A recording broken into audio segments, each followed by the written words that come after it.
তারেক রহমান দেশে ফিরবেন, আর ওনার দায়িত্ব ছাত্রদল একাই নেবে। এর জন্য বিএনপির কোনো অঙ্গ সংগঠন লাগবে না ইনশাআল্লাহ।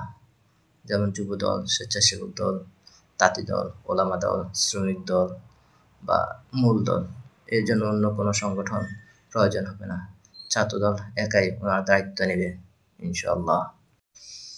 সাহসের সাথে 10-12 বছরের সকল ছাত্র দলের নেতাকর্মীরা তারেক রহমানের নিরাপত্তার জন্য প্রস্তুত এবং তারেক রহমানের দায়িত্ব নেওয়ার জন্য প্রস্তুত ইনশাআল্লাহ।